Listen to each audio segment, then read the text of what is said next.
पूरी वीडियो ॾिसूंगा पर जेके दोस्त नवां आया आहिनि मुंहिंजे चैनल खे लाइक कमेंट ऐं सब्सक्राइब कंदा वॾी महिरबानी थींदा। मूंसां गॾु ई रहिजो, काॾे न वञो। तव्हांखे अॻिते उस्ताद जो सेटअप ॾिसूंगा। वादा अस्सलाम वालेकुम। उस्ताद छा हाल आहे? ख़ुशि आहियो? खैर आहे? तबियत सही आहे? मन माशूक। नालो छा आहे तव्हांजो उस्ताद? नालो राशिद अली। राशिद अली यारहीं। उस्ताद तव्हांजो बाबा? फराज सोलंकी। फराज सोलंकी। वाहे उस्ताद फराज सोलंकी। असां उस्ताद ज़ाहिद हुसैन आरहीं जे दुकान ते आहियूं। हे हुननि जो छा जो पुरदो आहे उस्ताद जिन खे सेट पिया था कयो? सोलर जो इन्वर्टर आहे। सोलर जो आहे इन्वर्टर आहे जेको हे उस्ताद सेट पिया कनि। असां हिते आयासीं पंहिंजे कमकार सां। मां चयो भला उस्तादनि सां गुफ़्तगू बि थिए ऐं व्लॉग न बि ठाहियो आहे। ऐं ॿिए उस्ताद मोहम्मद ज़ाहिद जो वॾो फर्ज़ंद जेको दुबई में रहंदो आहे उहो बि हिते आयो आहे चकर सां। असां बि सऊदी रहंदा आहियूं चकर ते। अचानक किथे मुलाक़ात थी, उस्ताद वटि आयासीं ऐं उस्ताद जी दुकान जी ऐं उस्ताद जो जेको सिस्टम आहे ऐं उस्ताद जो माशाल्लाह जेको सॼो सिस्टम हिन दुकान खे हलाए पियो थो। भले बिजली हुजे या न बि हुजे, बिजली जी का बि ज़रूरत कोन्हे। माशाल्लाह 4 बैटरियूं तमामु वॾियूं आहिनि। पोइ हाणे 250 वोल्टेज आहे न सर? 250 जी आहे। पोइ हाणे लिखियलु त 250। पोइ हाणे पावर अथसि या बैटरी जो वज़न आहे ख़ुदा थो ॼाणे। पाण खे हेॾी नॉलेज न आहे।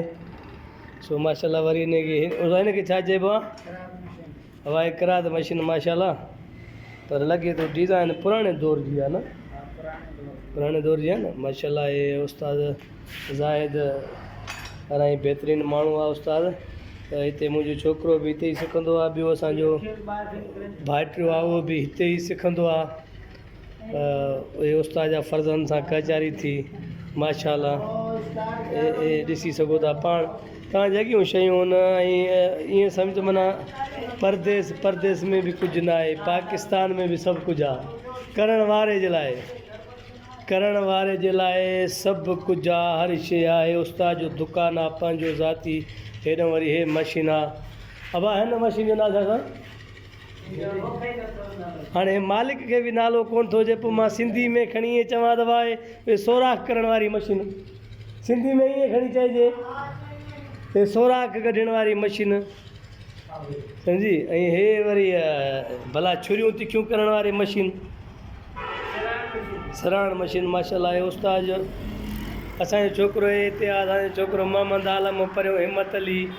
इहे ॿई असांजा आहिनि माशाल्लाह। हिते ईंदा आहिनि कम कार सिखंदा हुआ आहिनि। हेॾो वरी उस्ताद जो ॿाहिरियों सेटअप। हेॾो उस्ताद गाॾी खे दसियूं पियो आहे। उस्ताद छा थो करीस बाबा? उस्ताद इंजण त वॾी रखियल, बिजली जी परवाह न आहे। पाकिस्तान में बि सभु कुझु आहे पर करण वारे जे लाइ बाक़ी जेको सुतो पियो हूंदो हुनजे लाइ इंजण स्टार्ट थी वई। हेॾो वरी उस्ताद कमु हेॾो करे माशाल्लाह ज़बरदस्त। तव्हां पाण ॾिसी सघो था। इहे सम्झो माना हथ जो हिनुर आहे बाबा। हिनुर वारो माण्हू वॾड़नि जो चवणु आहे त बुख न मरंदो आहे।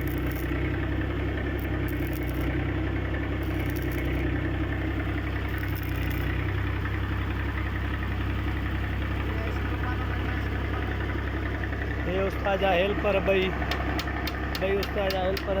ऐं मां वरी अॼु पंहिंजी गाॾी 125 जो खपाई हिन कुराड़ी गाॾी खे ठहिरायां थो।